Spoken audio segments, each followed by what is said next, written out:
Paulo, bom estudo para todo mundo aí, pessoal. Boa noite.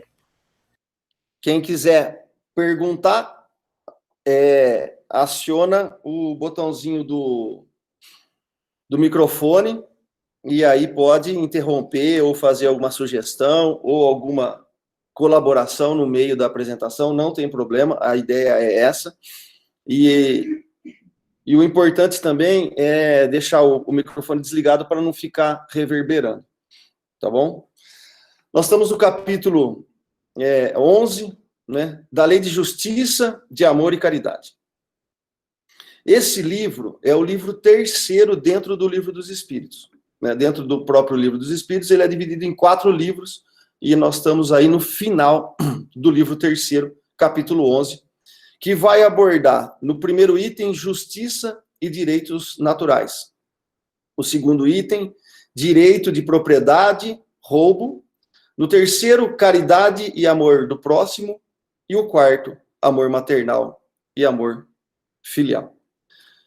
Lembrando que no primeiro item desse capítulo, quando nós já estudamos lá atrás, era o justiça e direitos naturais, né? Lá foi perguntado para a espiritualidade o que eram as leis de Deus. E nós vamos ver aqui para frente que as leis de Deus são as leis naturais, né? Toda justiça em Salmos, Antigo Testamento, é uma justiça eterna. E a tua lei é a verdade. Então, se a lei, né, de Deus é a verdade, nós vamos compreender essa fala de Jesus, está em João 8,32, conhecereis a verdade e a verdade vos libertará. Compreendendo, né, que se a gente entender a lei de Deus e bem compreendê-la, nós poderemos transitar em qualquer lugar do globo ou em qualquer mundo, né, que tem aí, porque a lei de Deus e sua justiça, ela é imutável. Então, todos os conhecimentos que a gente venha estudando ao longo dos livros dos Espíritos, eles vão servir para o plano material, mas vai servir também para o plano espiritual e vai servir para outros mundos, porque Deus, na sua grandeza e sabedoria, ele não fica fazendo leis que alteram em benefício para mim, ou benefício para o Danilo, ou em benefício diferente para o Aulos. Isso é igual para todo mundo. No capítulo 1, a primeira pergunta desse terceiro livro, e o primeiro capítulo que nós já estudamos, isso está na questão 614. Kardec começa a perguntar, nesse capítulo, o que se deve entender por lei natural? E a resposta é, a lei natural é a lei de Deus. É a única necessária felicidade do homem. E ela lhe indica o que ele deve fazer ou não fazer. E ele só se torna infeliz porque dela se afasta. Então, se nós compreendermos as leis de Deus, se nós compreendermos que todas as parábolas de Jesus, que todos os seus conceitos, ele está na tentativa de revelar a lei de Deus, né? Meu pai é como um fazendeiro, né? Toda hora ele está remontando, provocando que nós possamos fazer comparações nas parábolas, para que a gente possa interpretar o raciocínio da lógica da lei divina. E se a gente bem compreender, nós só vamos ser infelizes quando a gente se afasta dessa lei, que é a lei natural. É a mesma coisa, né? Em Êxodos 20, nós vamos encontrar o primeiro tratado de legislação, né, que nós temos conhecimento, principalmente para nós aqui no Ocidente, que vem isso com Moisés, né? Se a gente reparar, as quatro primeiras leis, elas quase que estão nos orientando uma relação de comportamento de nós para com Deus.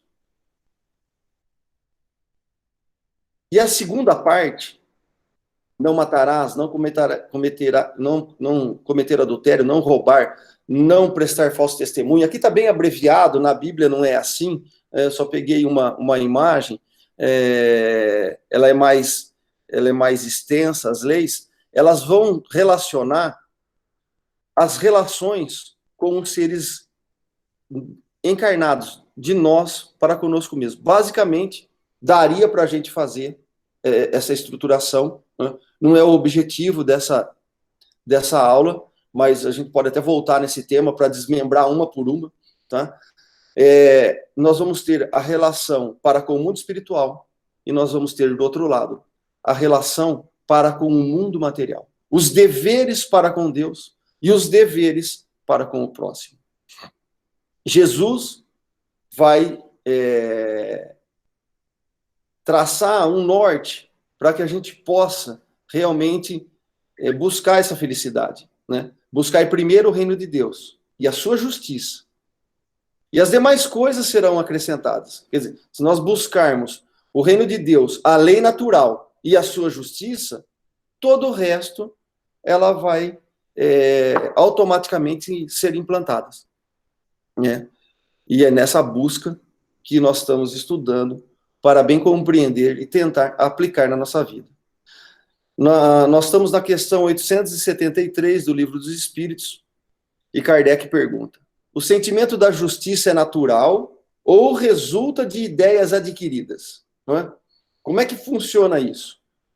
Isso é da nossa natureza ou vai ser implantado, né? Essa ideia de justiça, ela vai ser enfiada a goela abaixo. E a espiritualidade responde: é de tal modo natural que vos revoltais ao pensamento de uma injustiça. O progresso moral desenvolve, sem dúvida, esse sentimento, mas não dá. Não é o progresso moral que dá o sentimento de justiça, né? Ele já é nato em nós. Ele já vem de modo natural. Deus o pôs no coração do homem. Eis porque encontrais frequentemente entre os homens simples e primitivos noções mais exatas da justiça do que entre pessoas de muito saber. Nós estudamos lá para trás, às vezes, aquele ser humano que ainda não está muito corrompido no seu orgulho, no seu egoísmo, pelos vieses materiais, às vezes eles têm muito mais noção de justiça e uma sabedoria intrínseca, né, que às vezes até chega a nos assustar. Isso a gente vê, por exemplo, nas tribos indígenas, né, e muitas tribos, e muitos povos na sua simplicidade. O Chico, ele vai falar o seguinte: a luz não deve ir nem muito adiante, nem muito atrás. Para que possamos enxergar, é preciso que ela caminhe ao nosso lado. Então, nós temos o sentimento de justiça inato, nós desenvolvemos a inteligência, pois fomos criados simples e ignorantes, como nós aprendemos. Simples, não desenvolvemos nenhum, né, condicionamento ali moral. E inteligente, né, simples e ignorante, não desenvolvemos, e vamos desenvolvendo a inteligência. Conforme a gente desenvolve a inteligência, nós temos capacidade de avaliar melhor, de usar melhor o nosso livre-arbítrio, de analisar o que é certo e errado, e ganhamos um desenvolvimento moral. Mas isso não significa que lá na nossa primeira encarnação lá atrás, que a gente não tinha um sentimento de justiça. Só que esse sentimento de justiça, ele vai se revelando em nós conforme nós vamos avançando. Então nós vamos ganhando tônus moral, intelectual, e a nossa relação de justiça ela vai aumentando. Então não adianta, as coisas elas têm que ser de forma naturais, né? Por isso que Jesus fala aquela passagem: não jogai pérolas aos porcos, no sentido de que não adianta eu ensinar física quântica para uma criança de 3 anos, não vamos perder tempo. Então, nesse sentido, a espiritualidade várias vezes nos alerta que nós temos que ir nos esforçando para o ensinamento, para o entendimento, para que a gente possa bem compreender, e na compreensão fazermos a conexão com o nosso anjo da guarda, com a espiritualidade superior, e aí sim, elas nos influenciarem, jogando os conceitos, jogando os pensamentos, mas que a gente possa captar. Porque se nós não tivermos a sintonia para captar, para fazer a codificação das mensagens ou dos pensamentos do nosso anjo da guarda, ele pode estar aqui falando do meu lado e eu simplesmente não vou escutar. Por conta de eu não estar com essa sintonia aberta, né?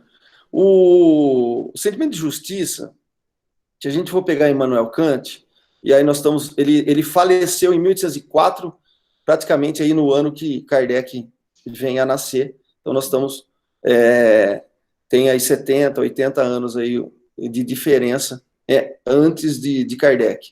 E Kant, ele vai, no seu tratado, ele vai tentar explorar que nós possamos buscar essa justiça, fazendo com que a gente analise os nossos atos, né, e os nossos hábitos, para que a nossa máxima de ação deve se tornar, pela nossa vontade, lei universal. Então, tudo que eu conseguir fazer que seja bom para todos, eu poderia ali validar e aplicar, porque ela seria próximo da lei de Deus, que é a lei universal, né?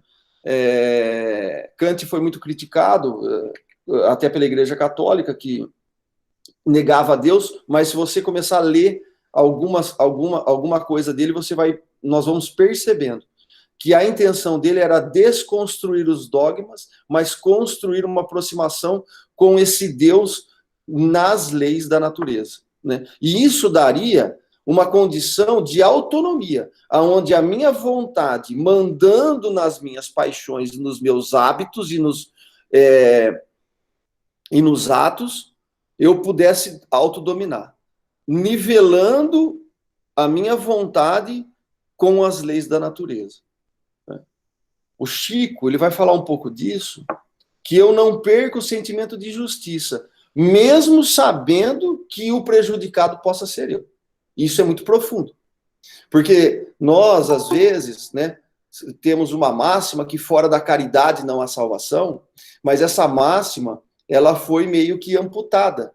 Porque nós vamos estar agora, nesse capítulo, desenvolvendo isso um pouquinho mais para frente, aonde a caridade, ela tem que ser desinteressada. Esse é o conceito. Fora da caridade desinteressada não há salvação. Então não é fora da caridade. E aí a gente vira a caridade como um dogma, fazendo dela, eu dei uma cesta básica, eu fui caridoso. Eu já estou quites com Deus. Não é essa relação que o Espiritismo está nos trazendo, né? E às vezes a gente vai transformando ou modificando os conceitos espíritas, então nós precisamos tomar cuidado para que a gente bem compreenda a lei de justiça, né? De amor e de caridade. Na Revista Espírita, de 1861, né,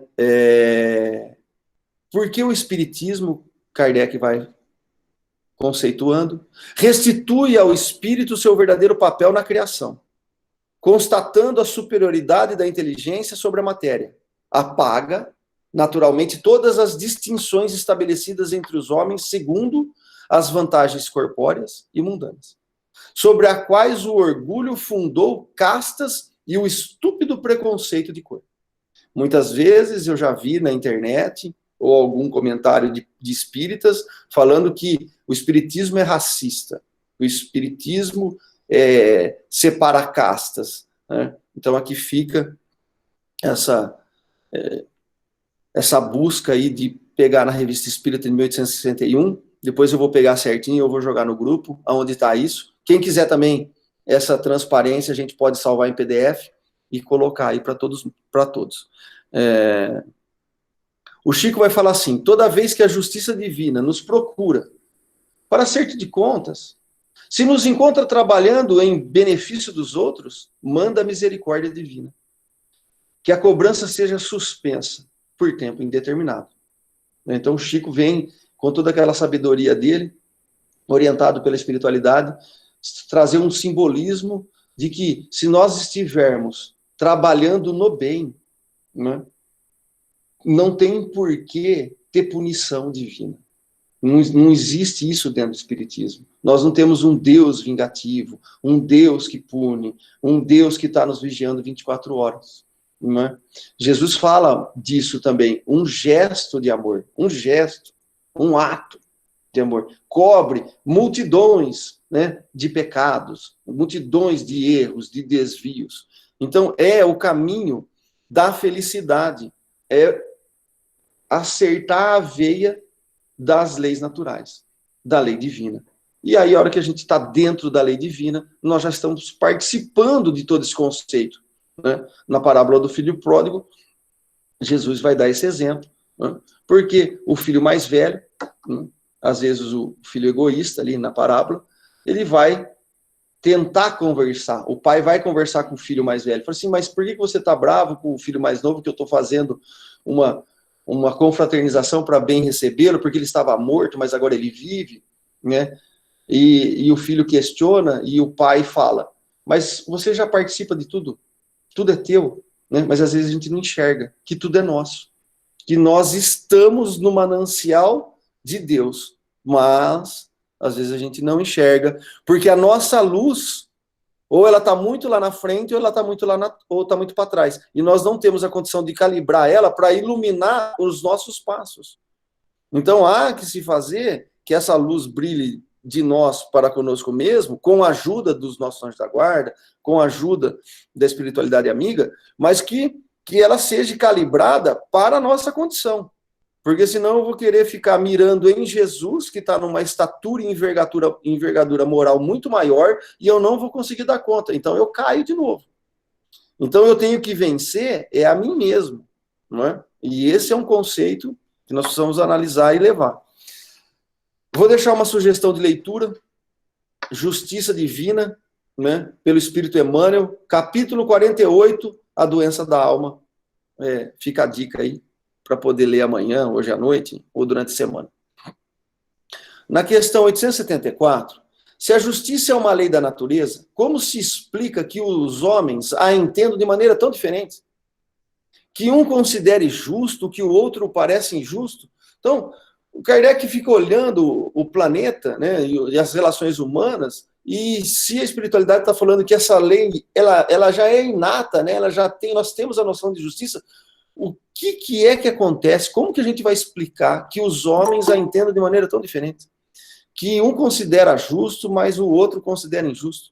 E a espiritualidade responde que, em geral, se mistura paixões ao julgamento, alterando esse sentimento. Como acontece com a maioria dos outros sentimentos naturais. E fazendo ver as coisas sobre um falso ponto de vista.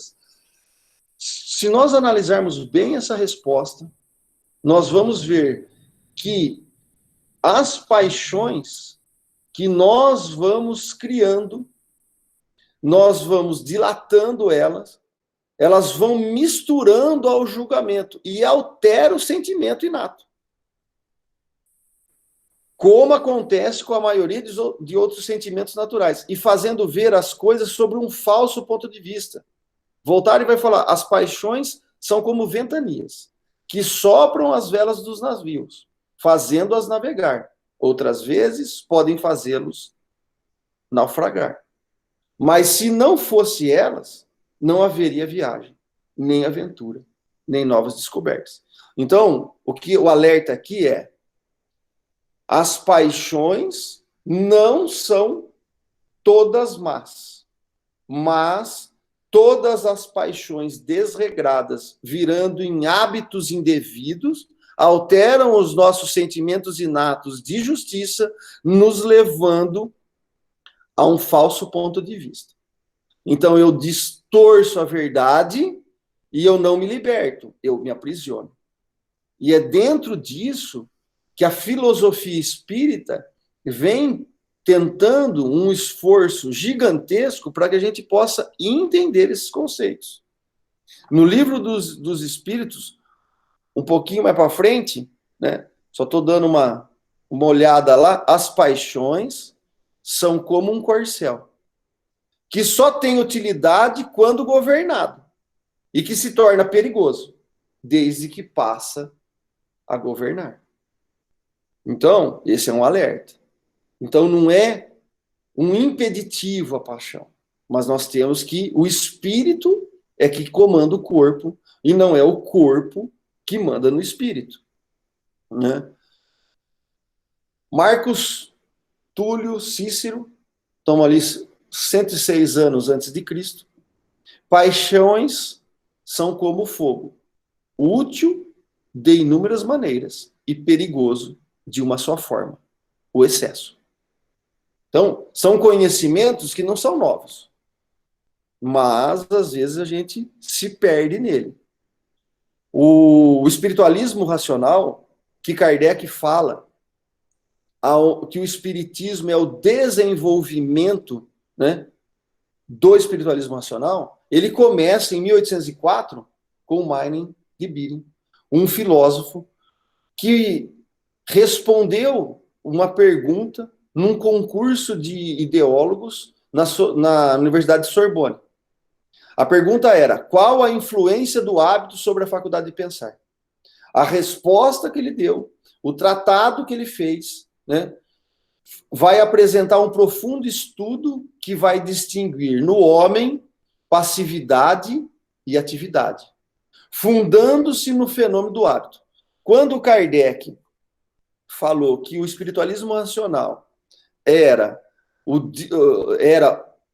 precursor ali, né, que o espiritismo era o seu desenvolvimento, eu fui buscar esse filósofo e nós não temos traduções dele no Brasil. Entrei em algumas universidades, na USP, não vi na grade ali, só em especializações.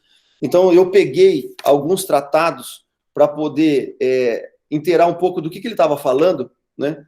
Tem um aqui, um da Universidade de Campinas, um tratadinho aqui. Eu tenho um da Universidade de Coimbra, que também ele está aqui, Atualidade de Manin de Biren, né? Esse tratado. E tem um muito bom do Marcelo de Souza, A Gênese do Método Reflexivo de Manin de Biren, da pós-graduação de filosofia aqui de São Carlos. E lendo esses conceitos, vão tornando de uma maneira mais racional como que nós vamos entender essas paixões, porque é justamente com o Manin de Biren aonde isso vai para a universidade, tá? E era estudado na universidade, vai falar, por exemplo, que o ser humano é uma alma encarnada, vai ter todo um tratado, isso dá tão certo naquela época, em 1820, 1830, que ela é adotada, toda essa proposta no ensino fundamental. Isso vai ser aproveitado por Pestalozzi. Kardec estava ali ensinando nessa fonte, porque ele era um pedagogo, né? Quem viu o filme dele percebe que ele estava dando aula para criança, e quando vem o clero forçar ele não ensinar essas coisas, né? O despertar, a autonomia, a relação do homem com Deus, Kardec abre mão e abdica de fazer esses ensinamentos ali naquela sala. Então, para Manin de Biren, a sensação simples não é um fato psicológico, mas é um fenômeno fisiológico. O fato primitivo ou psicológico da alma não é a sensação, mas a ideia da sensação. A percepção que ocorre quando a impressão sensível do corpo concorre com a individualidade pessoal do eu. A doutora Irvênia ontem fez uma grande palestra para nós, citou o Herculano Pires, né, fazendo reverência a ele, né. Eu lendo uma obra de Herculano Pires, ele fala de René Descartes, aonde ele vai citar que o próprio René Descartes, lá no Discurso do Método, né, um livrinho pequenininho, são 131 folhas, tá aqui. Ele vai falar que em um sonho lhe foi revelado alguns conceitos. E o Herculano Pires fala ali, né, que o Espírito de verdade o influenciava. Então, isso é bastante relevante, porque o Myron Debir, quando você vai ler os livros dele ali e as traduções, ele vai, Descartes vai falar, penso, logo existo. E ele vai fundamentar todo o seu tratado, sinto, logo existo. Porque a alma, ele vai afirmar, é que ela percebe as sensações. Então, sentir no sentido de perceber a sensação do corpo físico. Quando eu percebo a sensação do corpo físico, ali ele identifica a alma, e aí ele tenta fazer todo esse tratado que o espiritualismo racional começa a adentrar. No Brasil, na filosofia, Tratado Elementar de Filosofia de Paul Janet, aqui está o exemplo do tomo 1º, no tomo 2º, né, vai falar dos deveres para com os animais, por exemplo, a alma dos animais, e todo um relacionamento de como nós teríamos que nos comportar para que a lógica, a psicologia e todo o tratado que era ensinado na escola do Império, aqui. Né? Esse livro é de 1885, para a gente ter uma ideia. Né? Chama-se percepção a sensação a qual se aplica a atenção e que de passiva alma se torna ativa. Percepção é um uso ativo da alma dos sentidos do corpo.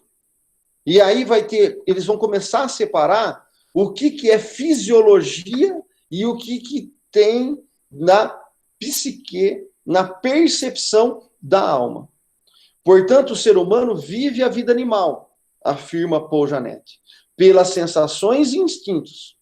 E a vida humana por suas faculdades, razão e vontade, e liberdade. Então, esse tratado vai fazer com que nós possamos entender que nós somos um ser duplo hoje encarnado, com o corpo físico e com uma alma que percebe as sensações do corpo. Mas na vida animal, na parte de baixo aqui do slide, os atos passivos, eles são fisiológicos, são sensações. Nós temos o instinto, inclinações, dor e prazer, e nós temos as paixões, medo, tristeza, raiva, alegria. Coisas que o animal sente. O animal sente medo. O animal sente alegria. O animal sente e externa tristeza. O animal sente prazer. Sente dor. Esses instintos inatos, nós temos todos eles. Mas nós somos uma alma que ganhamos a razão. E a faculdade da alma, ela é a consciência de si mesmo.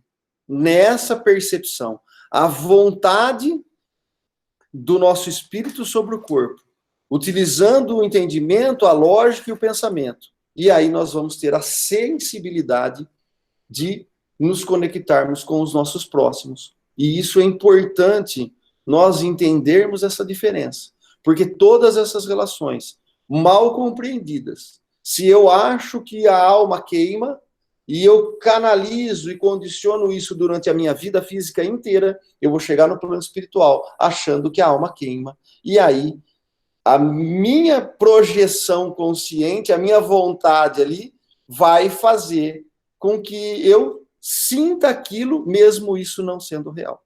Né? Mas não é o tema de hoje, não vamos avançar nessa parte, porque senão nós vamos... às vezes saindo um pouco do foco, mas só para fixar uma figura de linguagem aqui, nós temos a paixão, né? E a paixão pode ali incitar muitas coisas, uma ira, um medo, uma gula, e isso vai fazer com que eu tenha uma fixação no meu corpo e no meu perispírito, de ressentimento, de vaidade, de vingança. e assim por diante. Então, se isso começa a rodar em mim mesmo, de uma maneira que eu distorça isso, eu vou fazendo com que a minha paixão, os meus atos desregrados, mandem na minha vida. Então, é o que a gente já falou lá para trás. O ato de beber, o ato de fumar, um ato não é pecado, não nos incrimina, não nos diminui perante nada. Mas o hábito desregrado de tudo isso vão fixando em nós mesmos, e aí eu não sou dono da minha vontade mais. Mas aquela paixão faz com que mova todo o meu dia. Então, se eu estou com muita raiva, se eu estou com muito ódio, isso vai fazer. E vai ter um desdobramento muito complexo. Kardec vai falar disso. Toda paixão que aproxima o homem da natureza animal, afasta-o da natureza espiritual. Todo sentimento que eleva o homem acima da natureza animal denota predominância do espírito sobre a matéria e o aproxima da perfeição. Por que aproxima da perfeição? Porque nós estamos no caminho das leis naturais, das leis divinas, e se nós estamos dentro da lei, eu estou mais próximo de ser feliz e no caminho da perfeição. Tudo que eu fizer contrário disso, eu me afasto das leis divinas, eu mergulho nas leis e da natureza animal, e eu acabo ficando terra a terra. Então, isso é relevante. E nós vamos ter que autoanalisarmos todos os instantes, para que a gente consiga identificar o que é paixão, o que é sentimento do corpo e o que é percepção do espírito, para a gente bem poder transitar no planeta e erguer um pouco a nossa cabeça, porque até agora a humanidade vem rastejando como a serpente e não erguendo a cabeça na verticalidade para as leis do Criador. Na questão 875, como se pode definir a justiça? Kardec pergunta. Já que nós não conseguimos, e às vezes as paixões criam aí uma miopia, como que eu posso definir essa justiça? A justiça consiste, afirma a espiritualidade, em respeitar os direitos de cada um. Então, isso já estava lá em Provérbios 21, 21, Antigo Testamento. O que segue a justiça e a bondade achará a vida, a justiça e a honra. Então, o que não segue a justiça e nem a bondade, não achará nem a vida, nem a justiça e nem a honra. Honra de ser filho de Deus. Então, amar a Deus sobre todas as coisas já estava lá em Deuteronômio. Eu estou trazendo o Antigo Testamento para a gente ver que esses conceitos já são mais de 3.000 anos. Amará, pois, o Senhor teu Deus de todo o teu coração, de toda a tua alma e de todas as tuas forças. Não é? E Jesus retoma isso. O que está escrito na lei? Na lei estava escrito isso. Então o doutor da lei respondeu. E Jesus fala, então vá e faça. Você já sabe. O problema é que a gente mistura as nossas paixões, o nosso egoísmo, as nossas desculpas, driblam as leis naturais. E aí a gente quer justificar as insanidades que nós temos fazendo. E temos que amar o próximo como a ti mesmo. Jesus resume em 2 leis. Em 2 leis as relações de nossa para com Deus e nossa para com o próximo. Nós estamos nos 10 mandamentos, Moisés. Primeira parte, relação de nossa com Deus. Segunda parte, nossa com o próximo. E Jesus vem e traz só 2. É mais simples do que vocês imaginam. Né? Mas a gente vem confundindo.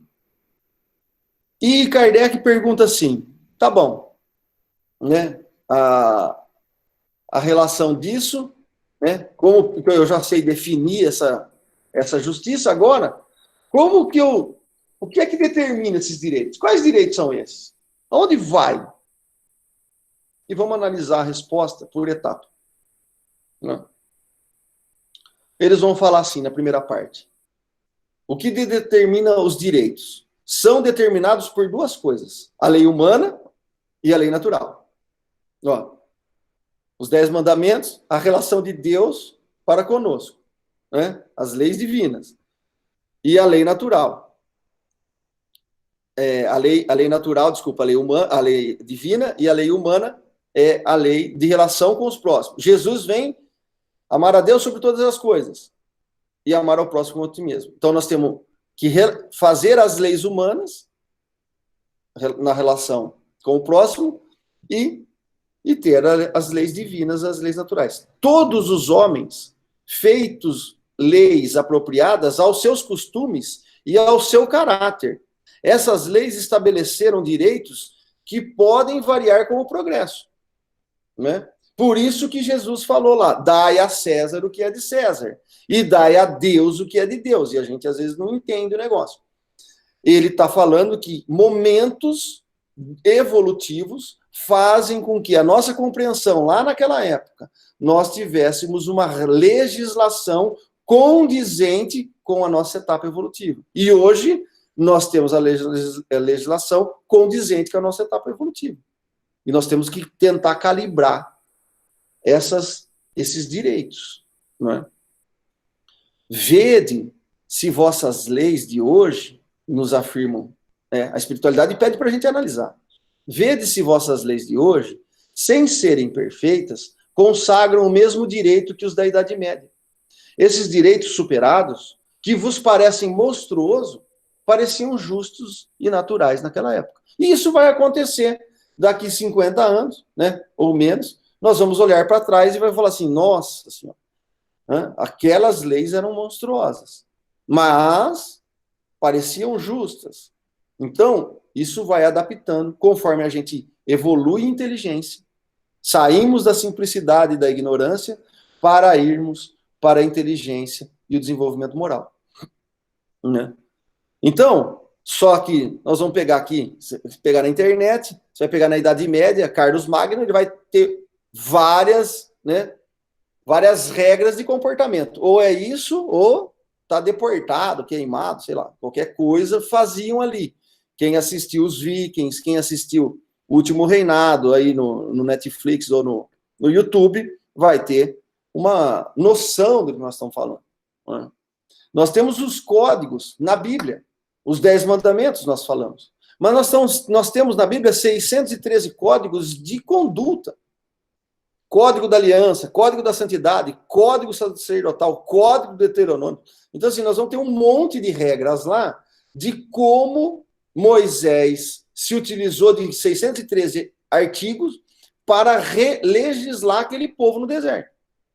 Então, nós tínhamos as leis divinas, né, nos 10 mandamentos ali, com alguma regulamentação, e tinha códigos de relações, né, ampliando em 613 códigos. O direito continua a espiritualidade do homem, portanto, nem sempre é conforme a justiça ou as leis naturais. Só regula algumas relações sociais. Enquanto na vida privada há uma infinidade de atos que são de competência exclusiva do Tribunal da Consciência. Porque durante todo o período da nossa evolução, de todas as regras até hoje implantadas, nós não a utilizamos dentro do nosso lar. Na vida privada, muitas vezes, a gente explora e extrapola tudo isso, né? E isso é de competência do tribunal da nossa consciência. Porque a nossa consciência, ela vai ter que ser alinhada com a lei de justiça, da lei natural. Não porque Deus vai me cobrar, mas porque eu vou compreender, e a hora que eu compreender, eu vou querer reparar. Então, isso que é o despertar da consciência. Não que Deus vai vir aqui e vai me castigar, né, se eu não tenho nem consciência do que eu estou fazendo. Nenhum culpado pode ser absolvido pelo tribunal da própria consciência, porque a partir do momento que eu sei que eu estou errado, como é que eu posso justificar para vocês? Né? Tentando enganar. Mas, na verdade, na intimidade, eu sei. E para isso, vigília nos pedia Jesus e oração. para vencer o que a gente não está dando conta. Jesus vai falar um pouco disso, né? Muitas vezes a gente quer tirar o cisco do olho do outro, mas a trave que está no nosso olho, a gente nem enxerga. Né? Isso está Mateus 7,4. Ou como podes dizer a teu irmão, permita-me tirar o argueiro do teu olho, quando eis que há uma trave no teu próprio olho. Então ele está falando disso. Que a nossa justiça, ela só serve para o outro, não para nós. Então cuidado. Né? Se a gente for analisar o nosso cenário brasileiro, aqui o mais atual é em 2018, né? Peguei aqui no Google, aqui um pouquinho antes, né? O Brasil já editou e publicou, desde a Constituição de 1888, mais de 5,4 milhões de texto normativo. São 769 normas por dia útil. Então, assim, é uma coisa que nós vamos precisar ainda avançar bastante para poder alinhar os nossos conceitos com os conceitos das leis naturais. E aí, vamos pensar um pouco. Né? Se a gente parasse para pensar agora, né? E as leis humanas ali os três estão querendo erguer lá, e aquelas 5,4 milhões de leis e de artigos que nós temos. Se a gente trocasse, e a meta é essa, e trocando tudo isso por apenas duas, né? Amai a Deus sobre todas as coisas, e ao próximo, como a ti mesmo. E Kardec continua, na 876, fora do direito consagrado pela lei humana, qual a base da justiça fundada sobre a lei natural? Nós estamos fora do direito dessa lei humana que nós temos. Qual que é a base da justiça da lei de Deus? Onde está fundado isso? E eles remetem ao Cristo. O Cristo vos disse, querer para os outros o que quereis para vós mesmo. Deus, pôs no coração do homem a regra de toda a verdadeira justiça, pelo desejo que tem cada um de ver os seus direitos respeitados, na incerteza do que deve fazer para o semelhante. E em dada circunstância, que o homem pergunte a si mesmo como desejaria que agisse com ele. Deus não lhe poderia dar um guia mais seguro que a sua própria consciência. Então, se eu estou perturbado, se eu estou com paixões distorcendo a minha razão, se eu estou com qualquer cenário que a gente possa imaginar, eu tenho a condição de, no tribunal da minha consciência, entender o que o próximo queria. E com esse entendimento, eu aplicar nos atos e nos hábitos da minha vida. Então, o maior mandamento é o amor. Porque a hora que nós nos colocarmos no lugar do outro, né, como um espelho, nós vamos conseguir ajustar todos os conceitos. Só vou colocar a bateria aqui que vai acabar. Só um minuto. Pronto. Nós temos um comentário dos espíritos para essa questão. O critério da verdadeira justiça é, de fato, o de se querer para os outros aquilo que se quer para si mesmo. Mas não é a mesma coisa, né? E não querer para si o que deseja para os outros, que não é a mesma coisa. Então, vou voltar aqui. O critério da verdadeira justiça é, de fato, o de se querer para os outros aquilo que se quer para si. E não ao contrário. A espiritualidade está nos alertando, olha, cuidado. Cuidado para não cair no viés. Não querer para si o que se deseja para os outros. Isso não é a mesma coisa, isso é egoísmo. Como não é natural que se queira o próprio mal, se tomarmos o desejo pessoal por norma ou por ponto de partida, podemos estar certos de jamais desejar para o próximo senão o bem. Em Mateus, vem nos alertar principalmente nesses dias, né, de muitos transtornos e muitas incertezas. Não se preocupem com o amanhã. Basta a cada dia seu próprio mal. Então, que a gente possa vencer a nós mesmos hoje e amanhã. Amanhã a Deus pertence. E se nós estivermos tudo fazendo, alinhando-nos com o bem, nenhum medo teremos que ter. Né? Porque Deus é justiça e bondade. Desde todos os tempos, continua a espiritualidade, em todas as crenças, o homem procurou fazer prevalecer o seu direito pessoal. Sempre. Se a gente olhar para trás e olhar até hoje. O sublime da religião cristã foi tomar o direito pessoal por base do direito do próximo. Então, muitas vezes, e aí nós temos que tomar um cuidado, né, principalmente nós espíritas, de não falarmos mal das outras religiões. E entendermos que dentro da parte da religião cristã, né, e Emmanuel comenta belamente esse texto, eles nos trouxeram e guardaram sublimes ensinamentos.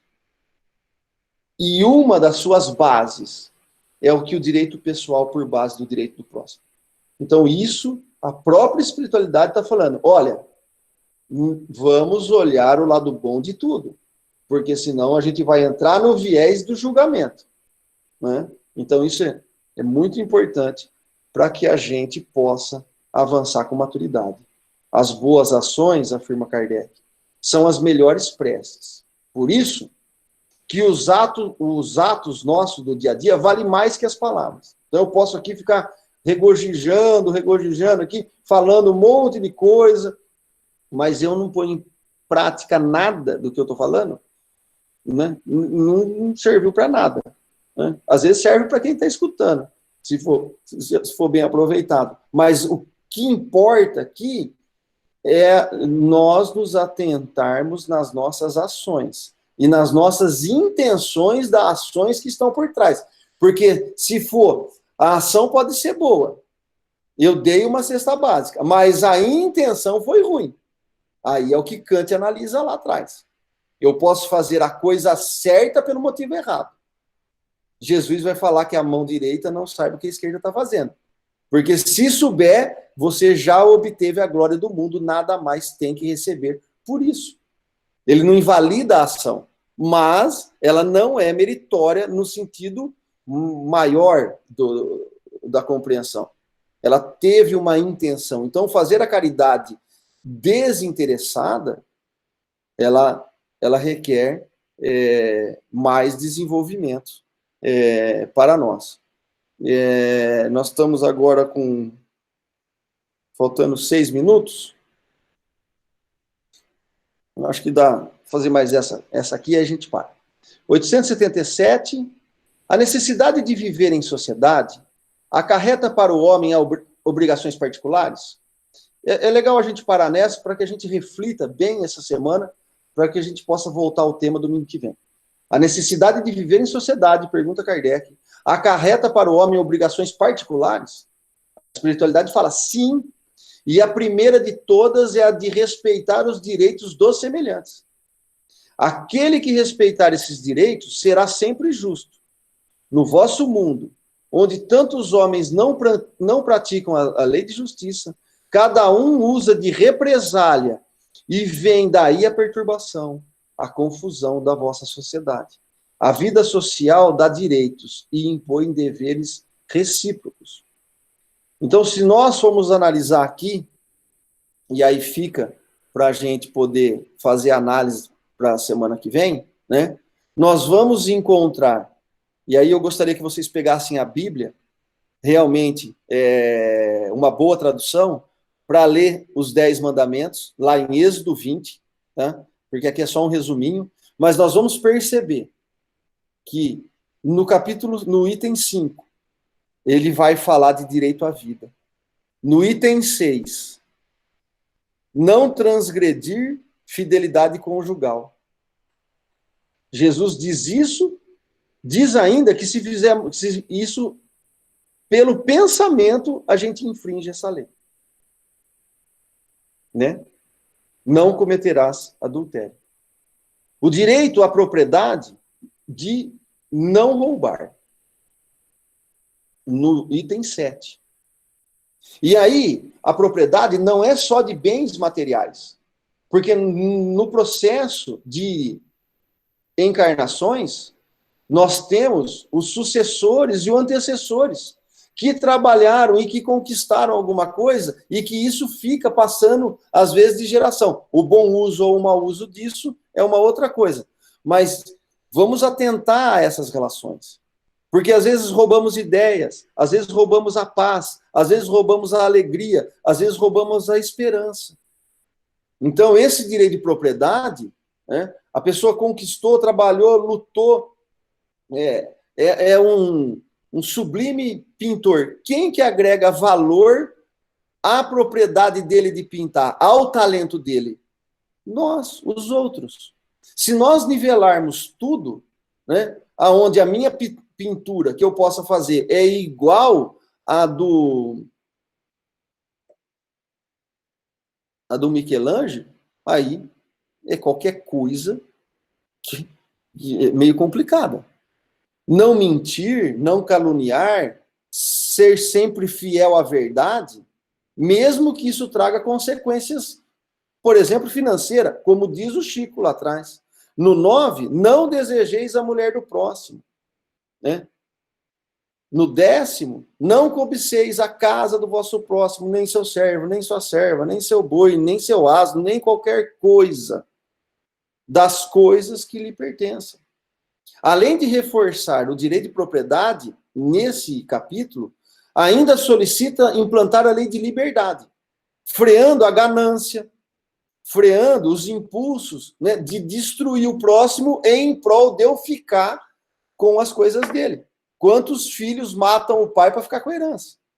Quantos sócios fazem coisas erradas para poder ficar com uma parte material maior? Então, nós vamos, o que eu queria deixar aqui, para que a gente possa desenvolver isso semana que vem, né, é que nós vamos ter aqui embutido o direito à vida, o direito à propriedade e o direito à liberdade.